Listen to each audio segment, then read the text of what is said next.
Hey, I want to thank you for clicking on episode number 18 of the Elite Training for Basketball podcast. If you are finding it difficult to recover from games, if you get to the next day's practice or the following game and you don't feel 100%, then this episode will teach you the strategies to become physically recovered as well as mentally and hormonally recovered. We break down those strategies to help you become your best and to help you get that edge on your opponents so that you recover optimally, and by that next game you are 100%. So please sit back and enjoy it, and we'll talk to you at the end of the show.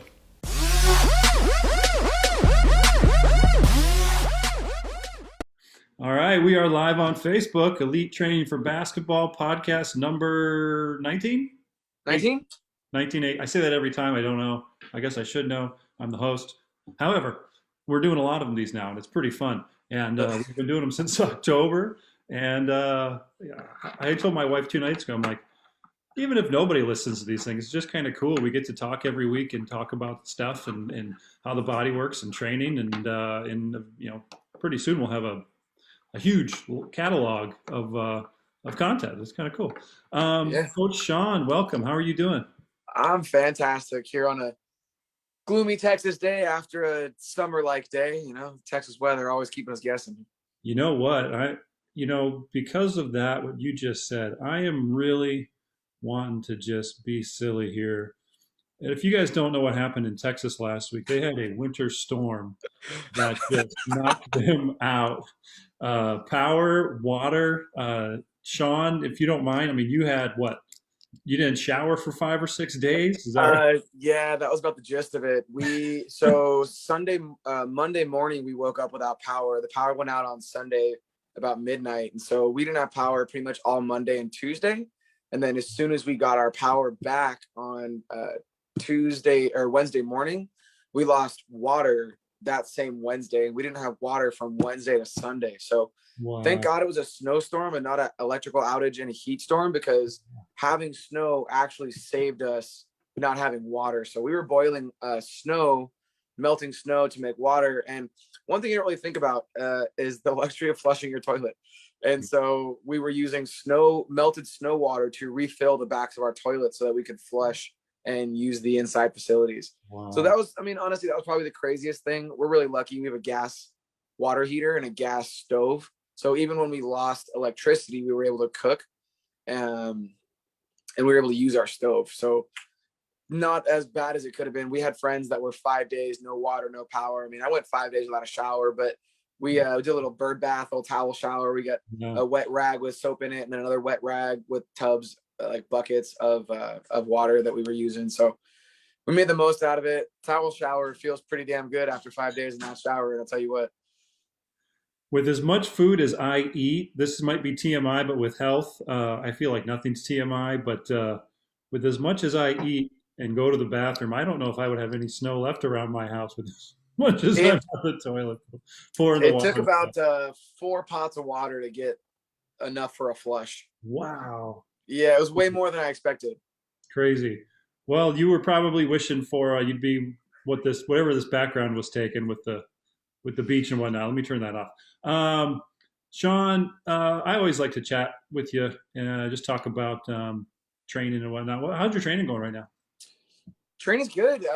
Lower volume block right now is just really, really nice. I mean, I missed all last week. It's funny, you think, no work, everything. Texas was shut down. Pretty much all Austin was shut down area. Nobody went anywhere. Stores were closed. This is kind of beyond the COVID shutdowns too. Like, I mean, COVID was way worse. Tough, but this is worse. This was nothing was open. You couldn't even go to a store. Like, we went to like 4 stores trying to find some pizza. All the pizza stores were closed. Convenience stores were closed. Like, nobody wanted to be traveling on icy roads. Yeah. We had clients that couldn't even get out of their driveway because it was too icy. Wow. And it wasn't really the snow and the weather. It was just that it freezes. Like, it rains or snows, and then that freezes overnight, and then it snows on top of frozen. So you think you're cool, and then you start sliding around outside because you think you got just a little bit of snow out there, but it's really ice under snow, and then snows again in another layer. It was really strange for someone who's been like winter sports for 25 years and being in all different like snow climates. I've never seen like frozen snow. It was a really strange composition of ice and snow. So it was really tricky to drive on. I remember your But post, and you kind of picked up the level of yeah, snow and just kind of it was a broke it whole up. like clump, and it was just as soon as I picked it up, I saw ground underneath it, and I had this whole like dense brick of icy snow. So I didn't train really at all last week. You'd think with so much downtime, you'd be like, hey, let's just work out. But you got to forget, when you don't have water, you can't take a shower or hydrate. Right. So if you're working out and you don't have water, you're living in your stank. So Yeah. decided to forego, just kind of hit some stretches and some really like low threshold activity. But happy to be back training. Ironically enough, I just picked up my training from what my program was for the week I missed, and it was really low volume and kind of low intensity. So it was almost a perfect transition of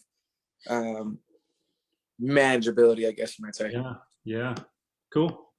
My training's still. I got 2 weeks left in this block. I do 6 week blocks with an A and B week, and so yeah, I got 2 weeks left.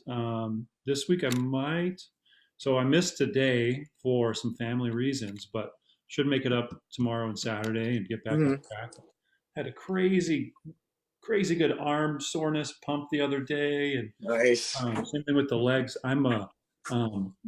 My coach in programs based on neurotransmitter dominance and deficiencies, and so being dopamine dominant, there's a lot of undulation inside each mesocycle, and so Nice. I'll have 9 sets of 4 one day of like a snatch high pull or something, and then the other day I had 10 sets of 20 of a kind of a, because I didn't have a sled. It was supposed to be a bunch of strongman work. I did kind of a step back onto a elevated platform onto a step using with the cable weight, so it's pulling me this way, and I got to step back, so my core Nice. was just shot. Lots and lots of volume. But anyway, yeah, my training's going great too. And we're going to talk about recovery today, and it weighs heavy on my mind too, because having 2 kids, 2 years old and 1 year old, sometimes even though they sleep through the night, a majority of the time, it does affect the amount of sleep we get sometimes. 2 days ago, the one gal just decided to wake up at 6:30, and they normally sleep until 7:15, 7:30 and all that. So sleep does get disrupted, but I love talking recovery. And it's funny, me and you were talking the other day, and with we know recovery and we train our clients to recovery, but when we need to talk about literal specifics and mechanisms, it's like, I need to go back and brush up a little bit on that. And so we're going to talk about some of those things today. But as a basketball player, you need to behave and act like a professional, not just on the basketball court, but all throughout life, if you want to be a professional athlete, in any stretch. And so, being a professional at sleep, being a professional at recovery, is usually not on the top of people's brains when they're thinking, "Oh, I'm a basketball player. I make X amount of dollars. I'm doing good." And again, this group, gosh, if I had to guess, I would probably put the over under at about 50 to 55 countries are represented. So all sorts of nationalities, all sorts of upbringings here in this group, and people watching this program. So there are some slight nuances, but when it comes down to it, the majority of these principles we're going to talk about apply to you. And so if you can recover better, you will perform better, and that just kind of makes sense. The first thing that I want to talk about, well, I want to start with a quote. And I don't know if you've heard this, Sean, and it's not attributed to anybody, it's unknown, but it says, "There is no such thing as overtraining, only under recovery." And I love that, because, there are a lot of people, if you're an athlete, you probably go hard on the court. You probably, some basketball players go hard in the weight room. Sean, I know you go hard in the weight room, and you've worked with a lot of guys and gals who go hard in the weight room and respective sports. I always like to ask what comes to mind, because I just like to get kind of conversation going. What comes to your mind when you think of that quote? There is no such thing as overtraining, only under recovery. I think, that's let me gather some thoughts here on that. I'm thinking, I've known people who can out-train the potential for recovery. I work with a freak athlete, UFC fighter, who who would train 3 times a day, 4 times a day for an hour or two each session. His whole day was just bouts of training, and not a lot of food, not a lot of sleep to go with that. And I mean, I'm wondering how many hours in a day you can sleep or how much food you can eat to sometimes, if you can catch up on training all day long like that. So I have to put some more thought into whether or not I believe that's true. I mean, like I said, I've seen people just go so hard that I don't know if there's enough sleep or food that would help them. I mean, maybe if they took a few days off to recover, but then at that point, you're not really hitting your program. You're not really getting your consistency that you need. So I guess at some points it makes sense, but it doesn't sound like a very progressed, periodized statement. Right. When I was playing ball, I remember when I was playing ball, I mean, so many guys over the years who were so much more gifted genetically than I was. You know, I'm 6'3". I was maybe 6'4" at my peak. Had good hops, and I was somewhat athletic and fast. But there was, I mean, so many guys that were faster than me, taller than me, stronger than me, whatever. And you typically basketball games are in the evening, 6:30, 7, 8 o'clock tips. You get done, you can't just fall asleep. Like, you're already into the sleeping hour, so you got to calm down, rest, wind down. Your nervous system is still, jittery and amped, so you got to come down from that. But guys would go out, hang out with the girls, alcohol, other things, like not get any sleep, and do the same thing the next day, like night in and night out, and they would still be able to perform at a high level. And I was like, gosh, if you only optimized your recovery, if you only got to bed before the sun came up and did things the right way, what could you have done in your career? So I guess the first thing I want to get to is sleep. Yeah. And because most people know that sleep is it's arguably the biggest way we recover. And so here's a quick and easy little graph. There are 4. This is actually interesting. I'm going to back out of here. I'm going to back out of here really quick because I don't like that graph. I want this other graph. Where did it go? But there are 4 stages of sleep. Some people say 5, and we cycle through these throughout the evening. Ideally, in a perfect scenario, we get 4 to 5 cycles. And the reason that's important is because it's only in stage 3 and stage 4 that we really get growth hormone production. You can see the muscles relax. The brain becomes actually more active. It's the most active any time of day is when we're in stage 4.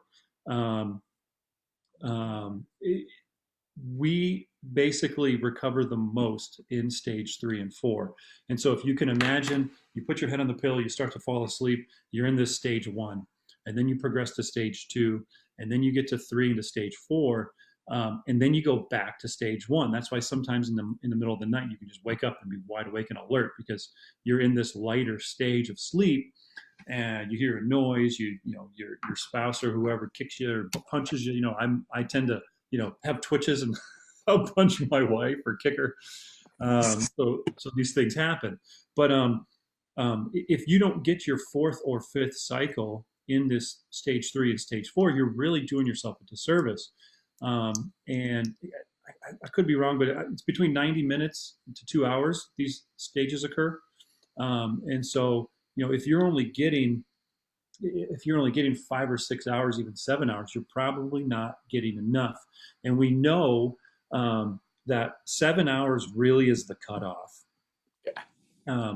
Like that's the bare minimum if you're not exercising, if you're not training. And we're talking to a population who trains hard. They train their asses off. They work hard. They're sweating a bunch. They're damaging their muscles. It's widely known that Lebron gets 10 hours of sleep a night on average. He does his best. You can supplement with naps, but time of day also is really critical with sleep. And like we talked about, basketball players, I mean, you tip off at 8 o'clock, you're going until 11.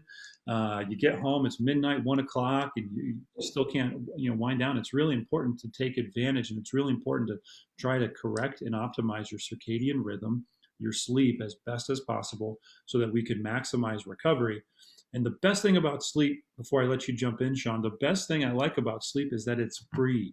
People want supplements, and we'll talk about supplements later, but people wanted all these fancy, like how do I recover better? Like I buy the vibrating jiggly foam rollers and all these things. It's like you're only getting 6 hours of sleep a night. Paul Chek would say it's like a dog chasing his tail, and that's a very expensive dog and a very expensive tail. Like, it's really cheap. It's literally free to put your head on a damn pillow and close your eyes and get your rest. John, go ahead. I kind of ranted there a little bit, but I want to talk about testicles. Bring on the testes. Testes. So there's a pretty good. He's a neuroscientist, Dr. Matt Walker, that I'm pulling some of this info from. But we're just gonna jump right into it. So men who sleep 5 hours or less have smaller testes than those who sleep 7 hours or more. Man, do you hear that? So, like you're saying, 7 hours is that cutoff point. So here's just some factual evidence that goes along with that. Yeah. At the same time, men who sleep 4 to 5 hours will have a testosterone level of someone 10 years their elder. Yeah. So sleeping only 4 to 5 hours literally puts you 10 years behind where your testosterone level should be. It basically makes you 10 years older, so you're behind. And then at the same time, compromised sleep means a compromised immune system, right? Kind of like what we're talking about. So there's significant links between sleep duration and your risk for development of different kinds of cancer. Yep. So some doctors are now starting to say the shorter you sleep, the shorter your life. And there's also another. So not only like testicle, if we're talking testes, we're talking about testosterone, and we're talking about male hormone production. So lack of sleep. Hey, what's going on, buddy? So lack of sleep is going to actually reduce your potential for testosterone growth. It's going to reduce your immune system and potentially put you at greater risk for disease and other issues. Yeah. There's one more thing as far as learning and memory goes. The same neuroscientist I'm talking about, Dr. Matt Walker, did a sleep study where they had two groups. One group slept for 8 hours and one group pulled an all-nighter, essentially. And they placed both groups under an MRI scanner while they were both learning new facts. And then they tested both groups on memory and about the facts that they learned. And the all-nighter group had a 40% different learning curve than the group that got 8 hours of sleep. So their results were 40% lower than the sleep group. So damn near almost half of your memory retention from getting no sleep or deprived sleep. So for those of you that are like, if we're talking for sport, we're talking learning new plays, we're talking picking up cues on the court, we're talking learning, like picking up new things. So not only is it reducing your immune system, reducing your testosterone production, which is reducing your recovery, but also reducing your ability to learn and essentially save new information. So sleep's kind of a big one. I know it's kind of scary to think, oh shit, I'm gonna be dying earlier. I'm gonna be getting Alzheimer's and forgetting stuff here real soon. But kind of some drastic what's the word I'm looking for? I can't think right now. I didn't sleep enough last night, maybe. Yeah. Kind of some drastic repercussions. That's the word I'm looking for not sleeping enough. So, I mean, even outside of the sports performance, we're looking at just health and longevity. That sleep's going to be your best resource for recovery, in my opinion. Sleep and food, probably. Yeah. So sleep, and another reason. So the title of this episode is basically recovery to optimize and improve, so you can have improved on-court performance. One of the big things that we know sleep does is it helps with glucose metabolism. And those who, it's very easy for someone, someone can be pre-diabetic and not eat any carbs, if they're extremely stressed and get no sleep, their glucose and insulin metabolism will be wacky. And so because it affects your glucose metabolism to such a degree, it will affect your performance. Because, and we'll talk about glycogen here in a minute, but basically muscles will use the glycogen stores, which is stored glucose. Glycogen is stored in the muscles. And so the glucose metabolism, why that's important is the food we eat before exercise is the basically driver of the nervous system. So you can get a good pump with those carbs. You'll have a better motor unit recruitment because your nervous system is better equipped when you eat carbs before workout. Eating carbs after the workout is also important because that immediate replenishment of carbs helps to restore the glycogen levels in your muscles. So that's the other side of the coin. But if you're not getting your sleep, your glucose metabolism will be off, which will affect your nervous system, which will affect your performance on the court, period. Another thing that we know, you mentioned testosterone. We know that the amount of sleep that we get and the quality of the sleep we get directly affects testosterone. It directly affects growth hormone. We talked about growth hormone production during that stage 3 and 4 of REM sleep, or stage 3 and 4 of sleep. And so we need to get into those stages and get into them enough so that we do recover. And then another thing with sleep is it's anabolic.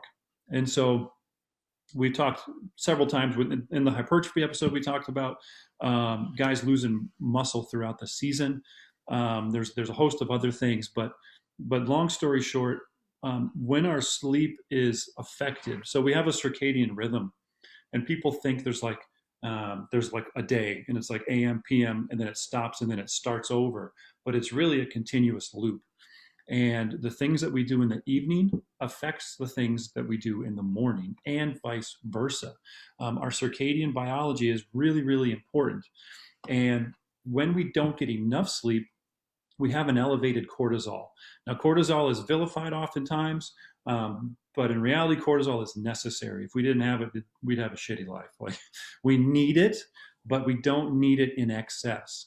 And cortisol is a catabolic hormone, meaning catabolic is breaking down, catabolism. Athletes, we have to raise cortisol when we train, and we do raise cortisol when we train, but we immediately need to bring it back and get anabolic as quickly and as often as possible.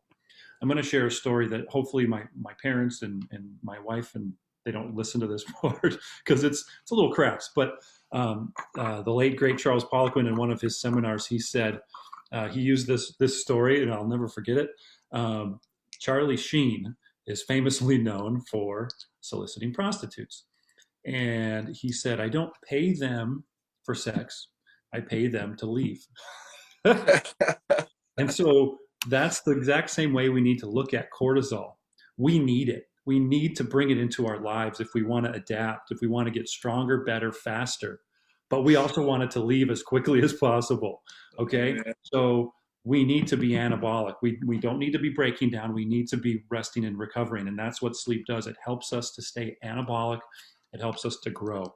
Another thing it does is it helps with protein synthesis.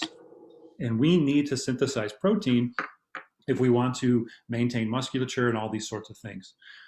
Sean, I see you're thinking about some stuff. So go ahead before I start talking about sleep hygiene. I was just loving what you're saying. I'm just learning from you. So that I'm going to go into sleep hygiene because it's really critical, and most people get it wrong. And I really, really wish I had my blue blocking, my orange glasses. But we're going to get into that. So sleep hygiene and why it's important. We won't go too in depth, but go back to the master the habits, master these health habits, these 6 health pillars, to master your performance and all that. And so yes. We talk deep with sleep about in that episode. But just a couple things for sleep hygiene. You need to sleep in a cool room. We know that your body temperature lowers when you sleep. And for that reason, 64 to 68 degrees, they say, is ideal. I'm talking Fahrenheit, I couldn't tell you what that is. 18 degrees Celsius. 18 degrees Celsius. So, so we want to sleep in a cool room. We want to sleep in a dark room. Ideally, it's pitch black. They have shown that some people are so sensitive to light that they've shown a light the size of the end of a pen on the back of a person's calf, and that was enough to elevate cortisol to wake them up. So you might not be sensitive to light, but ideally we're in a cool room. Ideally we're in a dark room. Ideally there are no electromagnetic frequencies. There's no EMF by your body. A lot of people are sensitive to EMF, and we know that when this thing is close to your body, and most people have it on their bedstand within like 2 feet of their head, that is literally going to activate and keep your sympathetic nervous system on. It will keep it awake. It won't let you get into that parasympathetic. Remember, sympathetic is that fight or flight. Parasympathetic is rest and digest. Okay, so we want to and we need to be parasympathetic in our sleep time. But if our phone is nearby, if we have a computer on nearby, these things can literally, because we're electromagnetic beings, can literally keep us awake. And then the last thing that I want to touch on is light. And our brains respond to light cues. All right, is it light outside? Is it dark outside? When it is light, and when our body perceives light, and it's a specific part of the hypothalamus called the SCN, the suprachiasmatic nucleus. And that suprachiasmatic nucleus is the internal clock of the body. And when that sees light, it tells the brain it's daytime. What does your brain do when it's daytime? It signals the different organs to create daytime hormones, specifically cortisol. Cortisol and melatonin can't be there at the same time. So if you're at nighttime watching TV on your laptop, whatever it is you're doing on your phone, that light that's emitting into your brain is 6,000 degrees Kelvin. That's the same temperature as the noonday sun. That's going to tell your brain we're not making melatonin, we're making cortisol. And when you do that, you won't sleep as well, you won't sleep as long, you won't sleep as deep, and everything is affected by that. So ideally, in a perfect scenario, and again, it's very tough to get these perfect scenarios because we're playing basketball at night, whether it's practice or games, and the proliferation of our technology. We have lights overhead, we have lights from all of our screens. It's very easy to avoid the signal of the outside. Hey, the sun went down. We should be winding down and going to bed. And none of us do that anymore. We're up till 10, 11, 12, and beyond. So the blue blocking glasses, I think, play a critical role in my personal sleep hygiene because I wear them almost every single night. They're expensive pairs and there's simple pairs. You can go on Amazon if you have Amazon in your country, or you can just go to maybe even a hardware store and buy the orange blue blocking glasses. There's also websites you can go to, type blue blocking test, and they have different colors on the screen. And you can put these glasses on and you can actually know if your glasses are benefiting you and are blocking the blue light. Because there's different wavelengths of light, right? So it's the blue light that tells us that it's daytime. It's the blue light that signals cortisol production, not melatonin production. So that's, again, why we have so much disease and rampant illness nowadays, because sleep does so much to correct and to heal and recover us, both physically and mentally. And we're not adhering to that. We're again, under lights all day, artificial lights. We don't get outside enough. And see the beautiful sunlight and what it does for our brain and body. And we're looking at screens into all hours of the night, which greatly hinders our sleep. So those are my big takeaways with sleep hygiene. Gosh, and there could be so more. But let's just start at that. And I'd like to just go down the list, and I'd like to tell clients to, hey, get the cool room first, get the dark room first. And these are things that are fairly simple to do. The screen thing is a little bit more tricky, but I encourage you to do it. I think it's really, really important. Again, not just for your physical recovery, but also for your mental recovery. Sean, you want me to keep going? Yeah, man, Cool. I'm learning.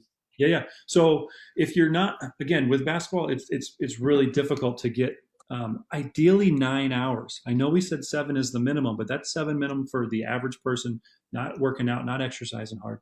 We need 9, and depending on your body, listen to your body. Are you waking up tired? Are you sore and all that?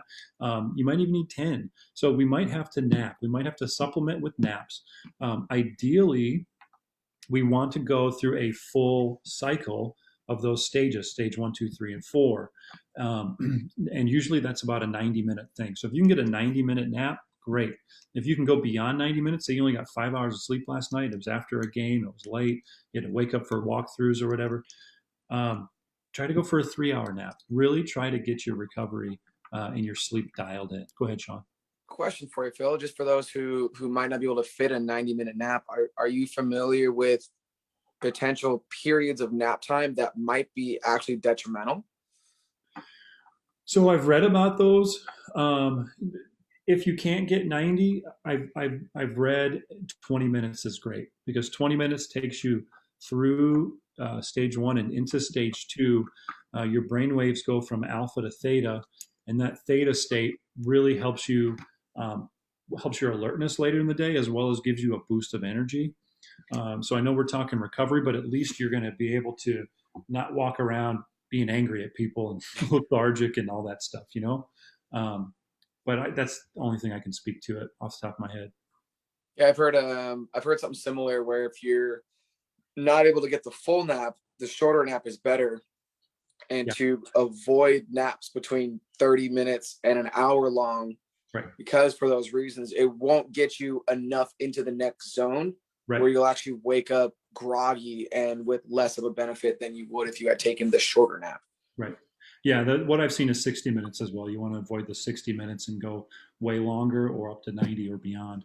I used to wear an upband probably 10 years ago now. And an upband is really cool from what I remember, because it can detect movement, and it knows when you're in the stage 1 or stage 2 of sleep, and it will wake you up then. So if you have a Fitbit or any of these devices that can now do that, I think they're very good, because you'll wake up kind of better, you'll wake up happier, you'll wake up easier. And so that's really good. But in the same note, if you're tracking, great. Try to keep note of that. One way to know if you're recovered, and we haven't talked about it, but since we're talking about wearables, is to track your HRV, or your heart rate variability. Your heart rate variability is basically a readiness score of your nervous system. And if you're stressed, if you're run down, if you haven't recovered, you're going to have a really low score. And some of these wearables now, they track HRV. And there's some that just track HRV. And we want a high score. So these are great to use before training sessions with clients. These are great to use. I don't know where your coach stands on the science, but say you have a coach that's receptive, be like, you could go before and say, hey, coach, I got an HRV score of 30. I'm pretty wrecked. I just want to let you know I'm going to give it my best, but my insides are telling me like you need to rest more. So I'm just letting you know that's where I'm at. Again, some coaches may laugh at you and kick you in the butt, and they may fire you. But my point is, HRV is a great score for you to know I'm getting enough sleep, I'm getting enough recovery, I'm getting adequate rest. So, do you know of any ways without wearables to measure that HRV score, Phil? I don't. I think I've looked into them in the past, and it has to do with the pulse and the beat and the amount of time between the beats and things like that. Mm-hmm. But besides that, I'd have to look it up. A couple things that I've used in the past to check athlete readiness is, for one, a grip strength testing device. So if you guys have a grip, I think it's a caliper, but there's a grip device you can use where you squeeze, and it has a dial of force that you're exerting on the grip. And so usually we know that with lack of sleep or lack of recovery, we're not optimizing our force outputs from the body.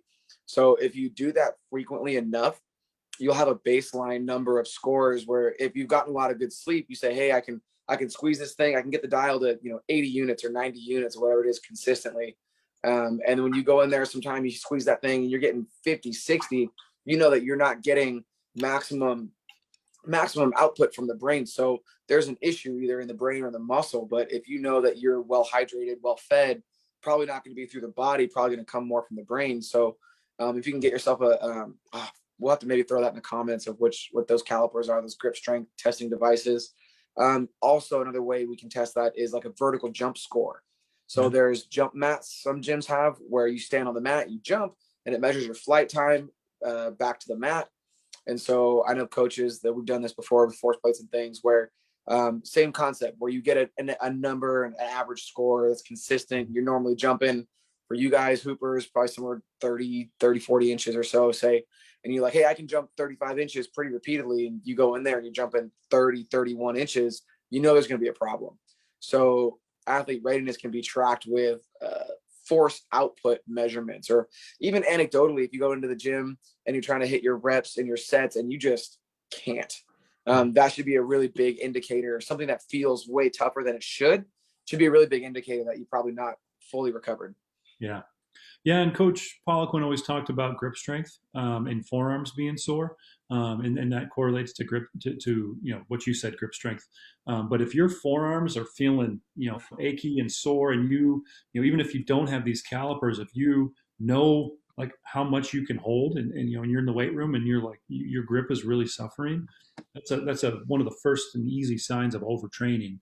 Again, the quote we started with is there's no such thing as overtraining, only under recovery.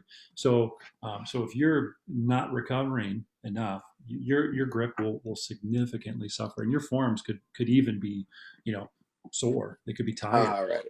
I found it. It's the hydraulic hand dynamometer. So if you guys, it's a B&L makes one. That's the one we use in the lab on campus for testing and stuff. So I don't know if it's worth it, but couple $100, $200, but it's a hydraulic hand dynamometer where you squeeze it and it spits out on a dial force. If English is your second language, I want you to write below in the comments without looking, hydraulic hand dynamometer. Spell it. Oh gosh, that's a tough one. Hydraulic, what is that? Did I say it right? Hydraulic hand dynamometer? Yeah, Dyna, D-Y-N-A, dynamometer, M-O-M-E-T-E-R. Dynamo meter. We also teach spelling in this podcast. Dynamo meter. Another big thing I want to touch on real quick, since we're talking about sleep, and I'm really wanting to talk about it because I want you to know the importance of it. It is extremely significant and extremely beneficial for your recovery, and it's free. You know what I mean? So Mtor, mammalian target of rapamycin. It's one of the, it signals IGF-1, and it helps anabolism and all these things. Mtor doesn't like it when you do activity after a workout. So let's say you're in the gym and you work out, and then you go home and your wife says, hey, can you move this couch to the other room? And, oh yeah, I need to do this here. And, oh, look, can we do some yard work? Or you just have some physical stuff you have to do yourself, or you want to do some other physical activity after a workout or after a game. Mtor essentially won't come around in those environments, and Mtor is really important for recovery and growth. So if you're not training on the court, if you're not training in the weight room, let me rephrase that. Immediately after you're on the court for the next several hours, and immediately after you're in the weight room training, you need to be resting. You need to be doing nothing. And that will help drive Mtor, which will also help your recovery. So that kind of goes along with the rest and sleep side of things. Sean, let's get into food. We've already talked for a good amount of time. Obviously, food is really important for recovery. But let's start with peri-workout food. So peri-workout food or peri-workout nutrition is essentially the food and the nutrients that you take in around your workout. So before, during, and after. And there's a lot of benefits to doing that. And one of the big benefits is you'll recover better if you get that dialed in. I've heard some coaches say, Mom always said breakfast was the most important meal of the day, but they're probably wrong. It's probably my peri-workout meal, and that's the most important meal of the day. I've heard some coaches say there's an anabolic window after a workout. I've heard many say that there isn't. My current belief is that it's sort of there for newbies. It's sort of there for people who haven't trained for a long time. For someone like me that's gone pretty hard for 15 to 20 years and trained even before that without any real knowledge of training properly, there's not necessarily a big anabolic window. But a couple things about peri-workout nutrition. One thing we talked about already, carbohydrates before your workout help to drive your nervous system. So they don't necessarily help muscle glycogen recovery, but they'll help fuel your workout. They'll help get you a bigger lift, maybe higher weight on the bar, definitely a bigger pump. You'll feel more, jacked up during your workout. Carbs after your workout. Now I'm talking to a population of basketball players. If your object and your focus is fat loss, then I recommend withholding all carbohydrates immediately following a workout in your post-workout shake, and then saving them for your first solid meal, roughly 60 to 90 minutes after. So we have a little bit of added muscle glycogen depletion, which can potentially lead to some more fat loss, depending on the individual. For most basketball players, they're already lean. They don't necessarily need to get leaner. When you train, again, carbohydrates are stored in muscles in the form of glycogen. And when you train, muscles use that glycogen, okay, for energy. So they're essentially depleted. So the carbs that you take in after a workout will go to help replenish that glycogen store. So your next workout the following day, or if you're training in the AM and you have a PM game or whatever, that evening will be better served if you have those carbs post-workout. They're important. But carbs are only secondary to protein. Muscles are they're hugely made up of water. We just said there's glycogen in there, but they're made up of amino acids. And so amino acids are protein that's broken down. So we really need to get enough protein. A lot of the research is pretty standard and clear. About 40 grams is all you can intake at one time. I tend to do a little bit more than that for loss of the intestinal permeability or the leaky gut issues. So I'm essentially saying to myself, I think I'm probably losing some with the leaky gut, so I'm going to go over and above 40 myself, and you can potentially try that too. But we want to get protein in immediately after your workout, immediately after your training, your practices, and your games. It's imperative. I personally use a grass-fed beef protein powder because it's quick, it's easy, and it's clean. It's hypoallergenic. A lot of people are allergic to dairy, which is what whey typically comes from, as well as casein.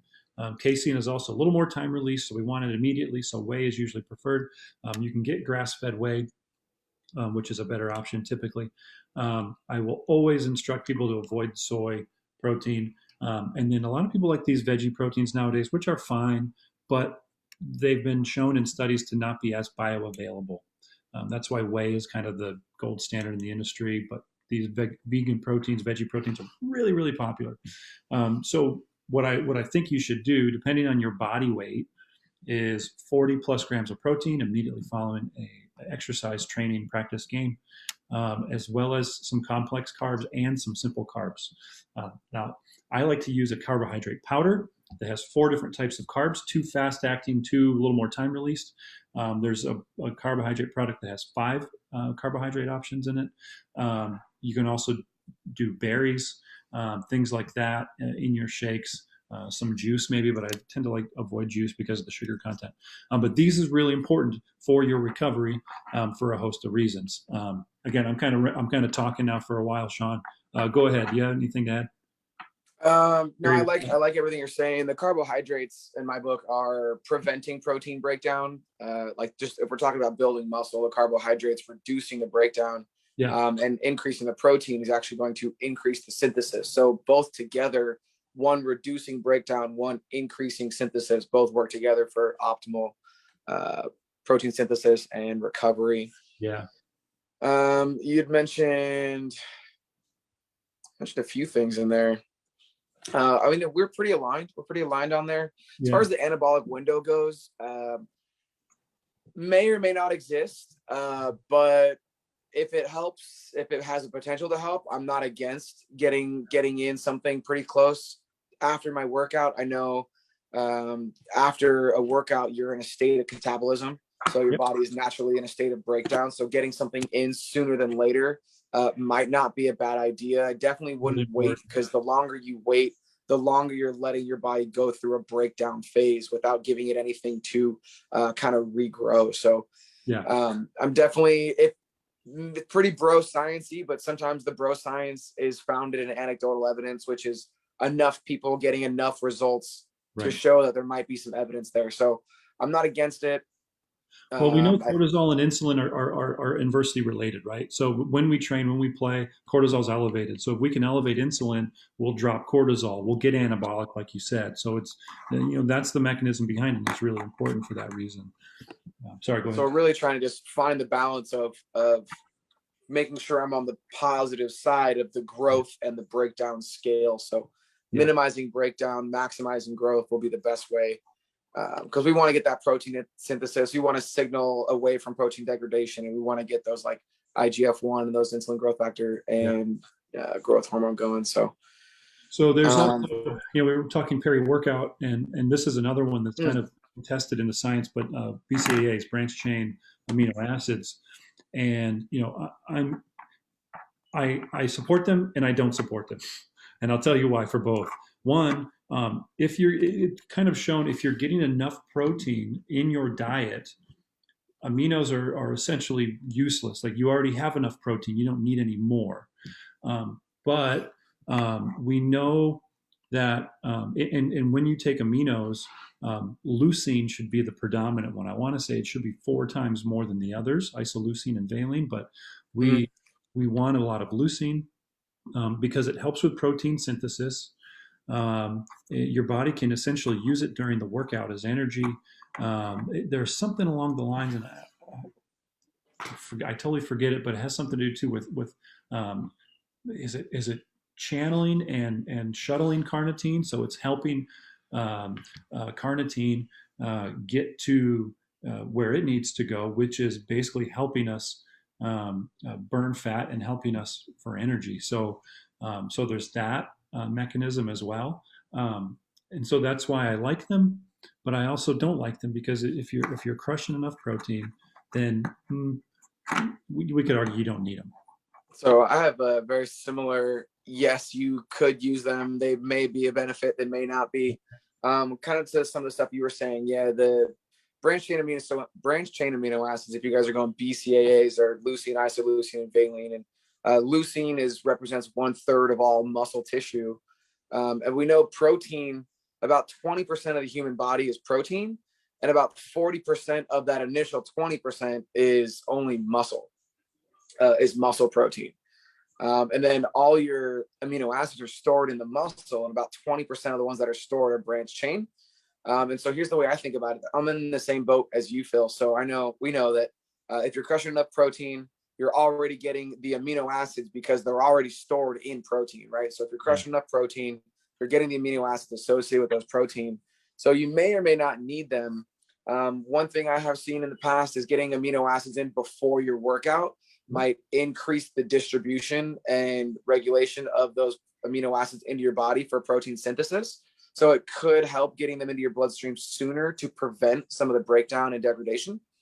But there is one thing with amino acids that's not typically talked about, and that's branch chain amino acids, and that's their ability to reduce fatigue. And so what ends up happening is if you take branch chain amino acids, you are reducing the ability for tryptophan to go into your bloodstream and turn into, for serotonin to go in the bloodstream and turn into tryptophan. So tryptophan is what we think is in turkey meat that makes us tired, makes us sleepy. And so when you intake branch chain amino acids, they share the same transport protein as tryptophan. And so if you increase BCAAs, you're decreasing the amount of tryptophan that crosses the blood-brain barrier. And if you reduce the amount of tryptophan crossing the blood-brain barrier, then you're reducing the amount of serotonin in the body, which at the same time reduces fatigue. Because when you metabolize those free fatty acids, they both need albumin to cross over the blood-brain barrier. So tryptophan and your BCAAs use the same transport protein. So having more of one decreases the ability of the other to get across. So that's something really kind of nuanced, but having some BCAAs may or may not help you reduce some of your fatigue levels. Maybe if you're tired, or maybe if you haven't had enough sleep, we could potentially reduce the amount of tryptophan that crosses. This is something that happens naturally as you work out. Tryptophan is normally going to cross because as you exercise and you increase the heat in your body, your fat, your fats break off. You break off the triglyceride backbone, and they end up becoming free fatty acids in your bloodstream. And those free fatty acids are used to transport different hormones across the blood-brain barrier and into your bloodstream, and essentially into your working body. So having some BCAAs may help you if you guys are feeling a little sluggish. That might help you, along with caffeine, to get a little more pep in your step. Yeah, pep in your step. So there's your Periworkout Nutrition kind of breakdown regarding just overall nutrition and food. Obviously, when we train, when we play, we're breaking down stuff. We're breaking down our muscle. We're making fatigue happen and things like that. Sleep and food are our two first choices and line of defense to recovery. So what do you need? We've talked about calories in past episodes. I'm not going to go that deep, but essentially, we'll talk protein from a protein standpoint. I'm here in America. I say a gram per pound of body weight. That's kind of a minimum, and it's a good target. For you internationals, it's 1.6 grams per kilo. That's the actual scientific level that they like to say after 1.6 grams per kilo, there's not any benefit, which is a little bit under that 1 gram per pound here in America. So just look at, just say two grams and call it, we'll round up 2 grams per kilo. So if you're 100 kilos, 200 grams of protein. Carbs, man, you're training hard and you're burning a lot of calories. And most of y'all basketball players are pretty tall, pretty big human beings. Like, you need a lot. Like, I'm going to say 300, 400 grams. But I want you to focus on quality first. Quality is really, really important. So we're not eating a bunch of sugars and all these sorts of things, but we're eating fruits and vegetables. We're eating rice. We're eating the complex, some starches, some potatoes, sweet potato, plantains, all these things. And you know, in your country, you might have other options that I've never even consumed before. But get some good complex carbohydrates in your body. Where was I going? Oh, vegetables are so important. They really are. And we're going to talk about supplements in a minute, with magnesium being really, really important for recovery. But it's really important that you get green leafy vegetables. At the center of the chlorophyll molecule is magnesium. So chlorophyll is the process in what is essentially in vegetables that helps the sun convert them to green and things like that. And so at the center of that process is magnesium. And so for that reason, we want to get green vegetables. We want to get dark green, we want to get leafy greens, and we want to get them in abundance as much as possible. Because here in America, between 50 and 75% of people are deficient in magnesium. All right. We know that for a fact. Athletes, typically you're in a healthier position, okay, but not with magnesium. You're actually in a worse position, because magnesium is necessary for mitochondrial repair, also for muscle repair, also for nervous system cognitive repair. So if you are deficient in magnesium, or sorry, if you are training, if you are exercising at any level, and especially at a high level of exertion, you will be low in magnesium. We also know that high caloric foods, or calorically dense foods, not nutrient dense, but calorically dense foods, tend to not have any magnesium. So foods that are high in fat and high in carbohydrates, so pizza, any baked good. When you add, put butter and flour together and it's tasty because you have a carb and a fat. So these foods are high in calories, but they're not high in nutrients. We want to be high in nutrients. So vegetables are critical. Get as much green as possible, because you're going to get magnesium. And magnesium and those high caloric foods typically are processed and they have phytates in them. Now, what phytates like to do, phytates actually bind to magnesium. They hold on to it. They say, give it to me. I'm not releasing it, and therefore making your body not able to absorb it. It makes it not bioavailable. So we want magnesium in its natural form, in its best form, which is green vegetables. You mentioned it, and I forgot to talk about it, Sean, but the anabolic window from a minute ago. One thing we know about training, and one thing it's why it's essential for fat, or beneficial, I should say, for fat loss, is it increases our insulin sensitivity and our GLUT4 translocation, our glucose transporter 4. So essentially, the mechanisms that help our body shuttle carbohydrates and blood glucose to where we want it to go, essentially in the muscles and not in fat. That's what we do when we train. So again, that's the whole kind of concept behind the anabolic window is, hey, there's, our muscles now, like little baby birds, have their mouths open, like feed me, feed me, feed me. And so the glucose, when it runs through there, we can get the nutrients in there. So I wanted to add that to it. Anything with veggies, with protein, with carbohydrates, Sean, you want to touch on? I think we've done a pretty good dive into those, I think. Quality over quantity, and if you're not recovering, add the quantity too, because a lot of y'all are big humans. Protein's one of those catch-all macros. You really can't. I'm not convinced there's any liver digestive issues with high protein diets from the research I've done and from other RDs and dietitians and other sports science coaches and things like that. There isn't any negative side effects so far that I feel comfortable saying don't eat this much protein.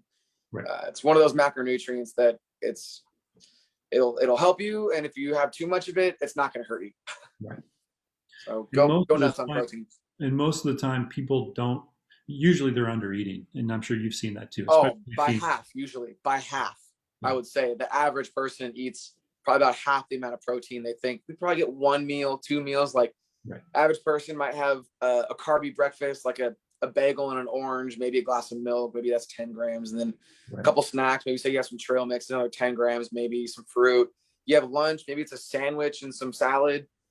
Like sandwich meats aren't very high in protein. It's maybe 30 grams. You probably had 30 grams of protein before you're in your first 3 meals. And then most people only ever get protein in their dinner, which is some sort of meat, chicken, beef, fish, or what have you. So most people are only really getting a solid protein source probably towards the end of their day, unless they're supplementing with bars and shakes. But for the vast majority of people, I think that's really rare for someone to be eating high protein sources for breakfast, for lunch, and for dinner. Yeah. And so most of the clients that I have or that I see, I'm having to kind of reorganize their food structure or find a way for them to supplement some extra protein. I know you talked about, vegetarian protein options not being as bioavailable. From my experience and from what I've looked into, pea protein is probably going to be your best absorbing protein. If you were to get a vegetable protein, the pea protein, from what I've known, is going to be the closest to a whey as far as absorption rate.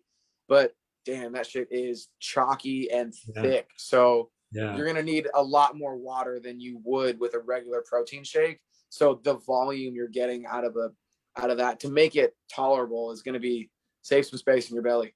Yeah, for sure. Let's talk about supplementation. Let's get it. We'll wrap it up here soon. The first one I want to talk about is vitamin D. Now, a lot of people call this the sun vitamin. Vitamin D is actually a prohormone. Again, we covered a lot in the 6 pillars episode, but it's interesting. The darker your skin is, the less sunlight your body will absorb to convert to vitamin D. So if you're black, if you're brown, if you have darker skin, it's going to be, your vitamin D will probably be a little too low. If you look at the equator, the middle of the world is essentially like the vitamin D line, and the farther away you go in either direction, the less vitamin D you get from the sun. So those of you who live in Washington State and Michigan and Maine, and if you're in Europe, it's northern parts of Russia and Lithuania and Finland and Sweden and Latvia and all those countries. You're so far north that even when it is the dead of summer, the vitamin D still isn't enough. And the window during the year is even smaller because vitamin D from the sun comes from UVB rays, and UVB rays aren't with us in the wintertime. So if you have a longer winter, that's what I mean when I say your window is much smaller of absorbing and getting vitamin D. Hence, flu season typically. Flu season, I call it lack of vitamin D season, because you go throughout the summer and your vitamin D levels go up, up, up. And then December comes, January, those months you've already had 2 months without, sunlight essentially hitting most of your body. Your vitamin D levels drop. People get sick because vitamin D is critical for your immune system. But what we know about vitamin D as well is it helps for recovery. One of the primary functions is because it helps and improves protein synthesis. So we need vitamin D to improve our protein synthesis. So Preston Green is down at University of Florida. He was the first strength coach in Division I in any sport to get lab testing approved for his athletes. Everyone thought he would be going into doping and all these sorts of things. But he found that the average basketball player that went to University of Florida only had a vitamin D level of 19. If you look at lab ranges, again, here in America, a lot of labs will say 30 to 100 is the range.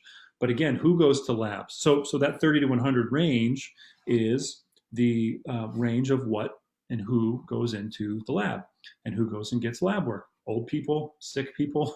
Okay, so 30 to 100, if you go outside of those ranges, you're sick. You need a prescription. You need some type of protocol and method to get better. Where are the healthy people? They're at the 60 to 80 range. And I've seen 50 to 70 as well. But either way, most players, most humans in general, are living with vitamin D levels at 19, 20, 25, 30, when in reality you need to be in 50, 55, 60, 65, 70 range. So it's critical during the non-summer months that we supplement. During the summer months, if you're outside, you're in a bathing suit, whether you're a male or a female, a lot of your body's getting exposed to sunlight. You can pick up 20,000 IUs of vitamin D in just 30 minutes. That goes a long way to boosting your vitamin D levels. And you will recover faster for a host of reasons if your vitamin D is optimized. There is a vitamin D cell receptor, or there's a vitamin D receptor on every cell in our human body. So it boosts your immune system, it boosts your liver function, it boosts your muscle recovery, it boosts your bone development, it boosts your brain power, all these things. They've said that vitamin D alone, if you're in the optimal range, lowers all-cause mortality rate by up to 10%. So you have a 10% less chance of dying by anything if your vitamin D is optimized. Sean and I were talking about this a few weeks ago. I personally like megadosing. Now, the FDA here in America says 4,000 IUs daily. That is what I will recommend publicly and on this show. What I like to say is if I were you and your vitamin D is low, what I've done in the past is I megadose to get levels up quickly. Vitamin D also stays in your bloodstream for a long time. So rather than do 5,000 IUs every day, I'll do 40,000 or 50,000 or 60,000 on a Sunday, and then next Sunday do the same thing, and then next Sunday do the same thing. And for those who are low and deficient, I've seen people, doctors, recommend to their patients as much as 150,000 IUs 1, 2, or 3 times, spread out of about a week each, to improve your vitamin D levels. So if you're taking 5,000 IUs, it might go up really, really slow. But if you take 100, 150,000 IUs, and again, I'm not recommending this publicly, you could jump it up, okay, and get it up there a lot faster. And then you get on your maintenance dose if that's what you want to do. Sean, I know you got some stuff you want to talk about with vitamin D. I do. I'm just going to hit a couple of points on vitamin D that you already talked about, but we talked about vitamin D being really important for bones. It helps mineralize bones, so it helps absorb vitamin and calcium into the bones. Yeah. So let me just go back and say, as a blanket statement, you haven't, for this podcast, people that we're talking to, elite basketball players, you play an inside sport. Yeah. You train inside, you lift inside, you play inside. You're probably not getting a lot of vitamin D unless you're someone who loves to go to the park and take long strolls outside. So this Yeah. is probably one of those supplements that you should definitely be adding into your regimen. If nothing else, the fact that you play an inside sport. If you're black, if you're brown, if you live in the northern country, if it's the winter, like all of these things, you need to be supplementing with vitamin D. And then so it also stimulates absorption of calcium and magnesium into your gut. So it helps pull things in. Mediates gene expression in the muscle. So it helps tell the muscle to grow or atrophy, but it also regulates atrophy and prevents atrophy, especially in elderly. And so, like we talked about, you can get it from the sun, fatty fish, or supplementation. Yeah. And then I also have a couple interesting studies done on vitamin D, especially in our current global pandemic. Yeah. And so there's actually a few studies being done now that are showing positive results, especially dealing with repercussions from COVID. So I'm just going to read a little bit of this here. So there was a study done in New York where approximately 68,000 IUs were provided on the day of admission to the hospital, followed by lower doses on days 3 and day 7 were effective in treating patients with COVID-19. Similar results were seen in a study done in India where 60,000 IU for 7 days was consumed. So super mega doses. Yep. So vitamin D mounts a defense against COVID-19, regulates the production of cytokines, generally up-regulating anti-inflammatory and down-regulating pro-inflammatory. So it's going to adjust and moderate our our inflammation responses. Additionally, vitamin D increases concentrations. I'm going to skip that because that's not as relevant. Vitamin D has also been reported to have positive effects for muscle strength, muscle power, repair, and immune function. It is also shown to reduce bone fractures by up to 6 or 7%. So if you're trying to stay a little healthy, that's not a bad takeaway. Yeah. So vitamin D, tons of benefits. I think earlier, like 10 years ago, they were thinking that too much vitamin D could potentially have a toxic effect. Right. But I think looks like now with the studies and people in hospitals being given up to 68,000 IUs, and especially repeatedly for days, might not be as much of a worry.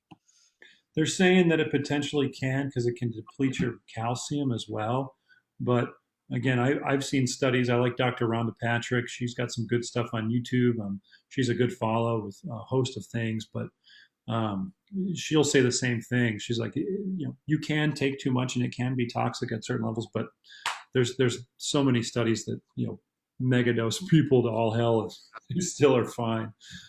She knows people who take 10,000 every day for years on end and no problems. So that's vitamin D. It's necessary. Anything else to add on that, Sean? Vitamin D, there's multiple vitamin Ds. So if you're going to supplement, there's vitamin D1, D2, D3, D4, D5. And so the typical one that we are supplementing with is vitamin D3, I believe, right? Yep. So if you guys are looking for a supplement on vitamin D side, you're probably going to want to be looking for the vitamin D3. Vitamin D is a fat soluble vitamin, which means it is broken down by fat. So you want to make sure that if you are taking your vitamin D, it's better to take it with a higher fat meal. Say you're having eggs or whatnot, those are pretty good. A higher fat meal or something like that, or if you're having steak or a fattier steak or fattier meat like salmon, something like that would be better to have your vitamin D with. We like you said fatty fish earlier. Our daughters, every morning we give them fermented cod liver oil. And so if you have, me being a dad now, if you have young ones, and again, it's the winter time, so we're not playing outside that much in the sunlight. Fermented cod liver oil is a phenomenal tool. You can put it in a drink, or the ones I buy comes with a plastic syringe, and my 2-year-old, she just opens right up and just squirt it in her mouth, and we go on our day. Yeah, it doesn't taste very good. It's a lemon flavor, but they're kids. They haven't tasted a lot of stuff yet. Okay. That's fun. Cool. So or do you have something else to say? I think I'm good on vitamin D. Magnesium is probably a good one Yeah, I want to touch up talk on? about it really quick. Again, we talked about the deficiencies, and there are other reasons why we're deficient. Our soil is depleted. The minerals aren't there anymore. We don't eat enough vegetables. Um, we're there you go. Yeah, Hello. I use Designs for Health. They have multiple different kinds of magnesium. Um, is there any mag malate there? No, it's all that chelate. Okay. Magmalate's a great one because it's magnesium bound to malic acid. Malic acid is necessary for the Krebs cycle for energy production. So magmalate's good. We're talking recovery today. I like magglycinate. Magglycinate, again, is magnesium bound to glycine. It's been shown to help not just with liver function, but also to support musculoskeletal recovery because of that glycine addition. So magglycinate. But ideally, I like a broad spectrum magnesium. I like magnesium supplements that have multiple kinds, orotate, fumarate.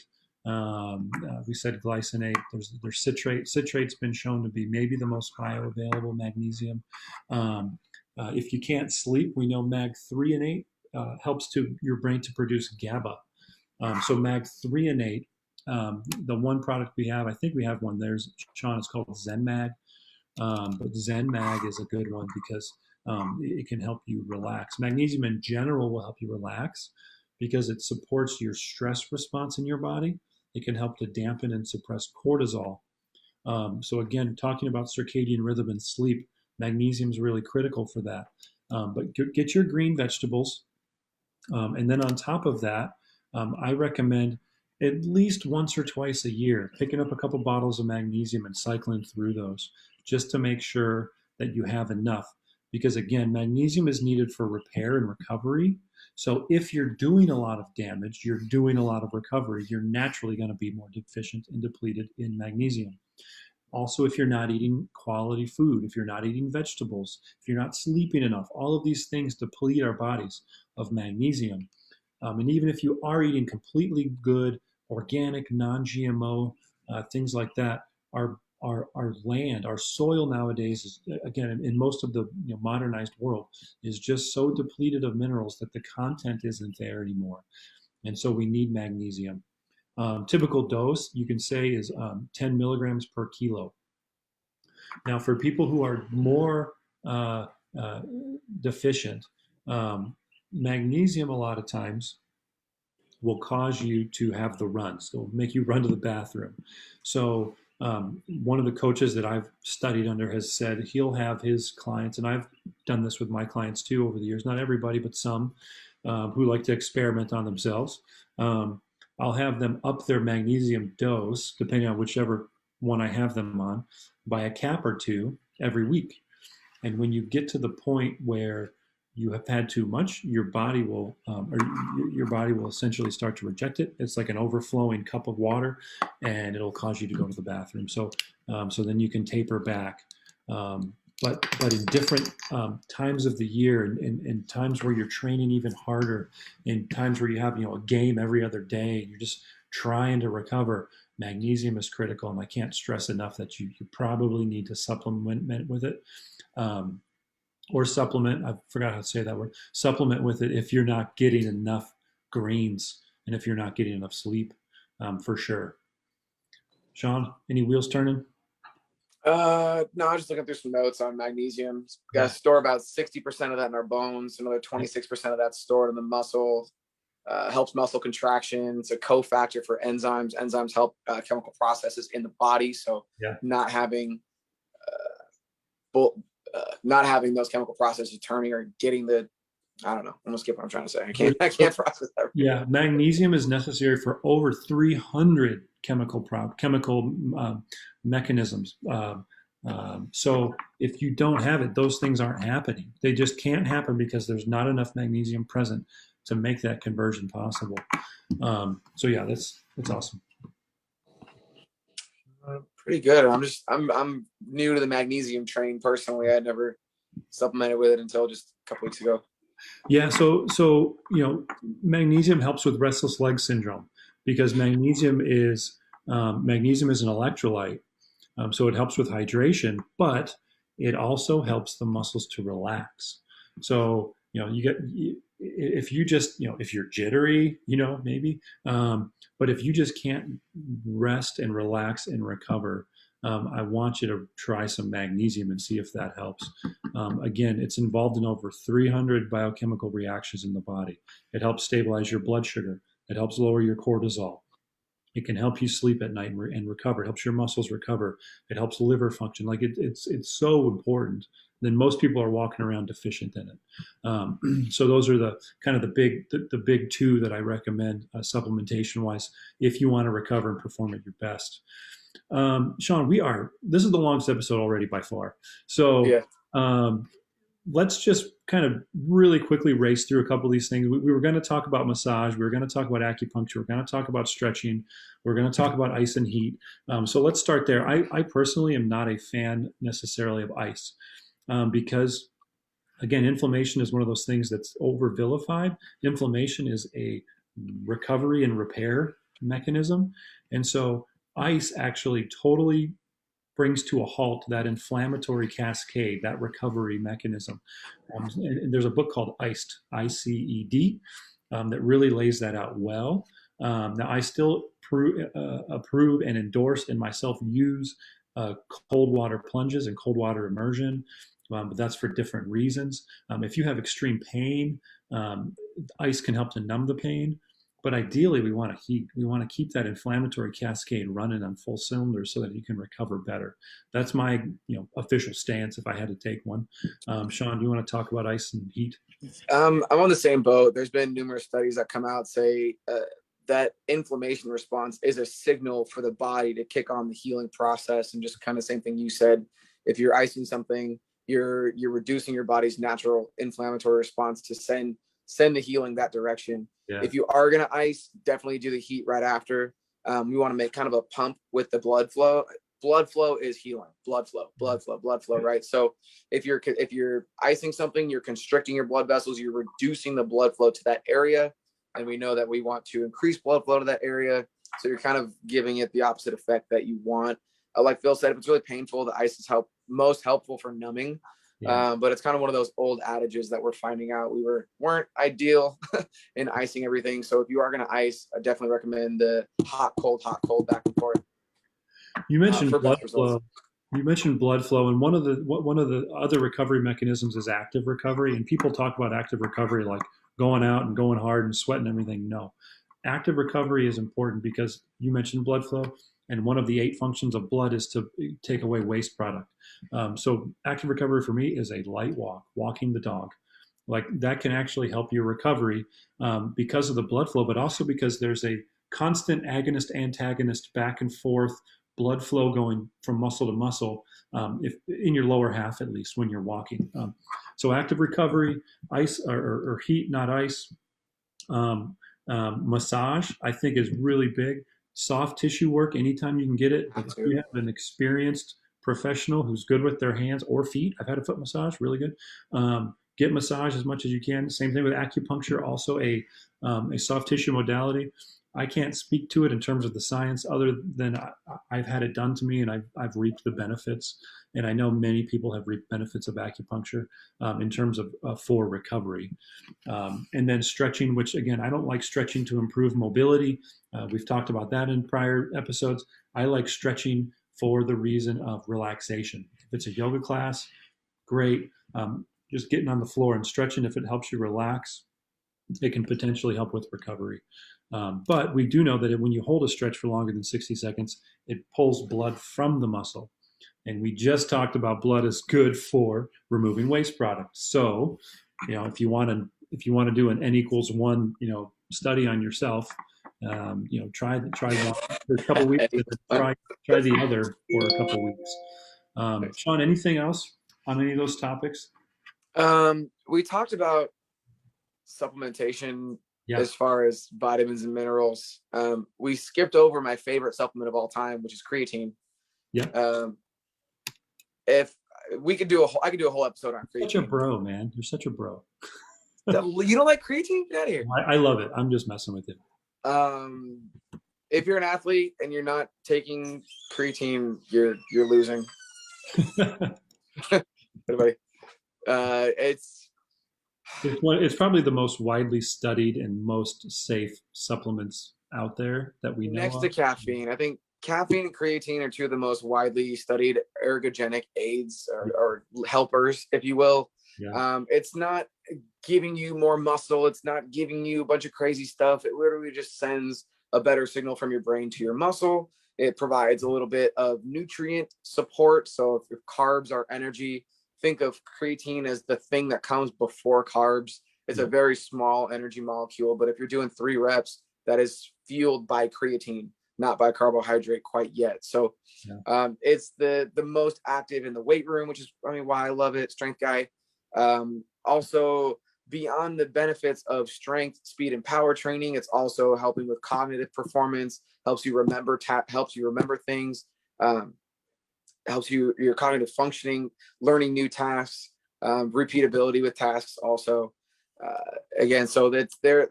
Creatine has been so studied and so proven for performance. They're almost past the point of studying it anymore for performance. And now creatine is being used as like a memory aid and helping elderly folks reduce the effects of like neurodegenerative diseases and memory loss and things like that. So I didn't even a know lot that. of like, Cool. Give it to my parents. oh, huge. Like get your grandma on creatine. Like it helps reduce the aging effects of brain disease. So Wow. which is really crazy. So creatine is the ultimate antioxidant. So we know reactive oxygen species or like oxidative stress happens pretty much anything we do in life. Oxidative stress is when our cell loses an electron. Creatine is mostly electrons. So we're adding cellular structure. We're increasing our cellular structure with creatine. So whatever cell you have, creatine is probably going to help it out, whether or not it's muscle cell, hair cell, skin cell, memory cell, what have you. So creatine is my almost like go-to supplement. I've taken 5 grams a day every day for the last like 6 or 7 years. There are 0 side effects that we know of from creatine. Not going to mess up your liver, same as protein. Like it's meant to do that kind of processing. It's ridiculously cheap. It's like $15 for a 3-month supply. It's super easy. There's no real time you need to take it as long as you get it regularly. Take it with your vitamin D and magnesium. It's just one of those supplements that it can only benefit you. It's like, should I take my protein after my workout? It's not going to hurt. It's probably only going to benefit you. So I'm all in on creatine. I can't stress it enough how much I recommend it to athletes, especially anyone who's trying to perform anything. It just helps you get cool, man. Helps you get big. Come on. Man, it strengthens your brain and strengthens the ability to contract muscle. So it's like a end all be all, helps everything. Well, we talked about, I know this is a recovery episode, but we talked about that in a former episode where, We did. most of these power sports, including basketball, is mostly played in that ATP PCR system, that anaerobic alactic system. And that's, where creatine comes into play, and it really helps you really helps you improve your performance. So cool. Yeah, man. I love it. I'm glad you added that in. Yeah. Anything else you want to drop here? Drop some knowledge before we get out? Sleep more so you don't shrink your testes.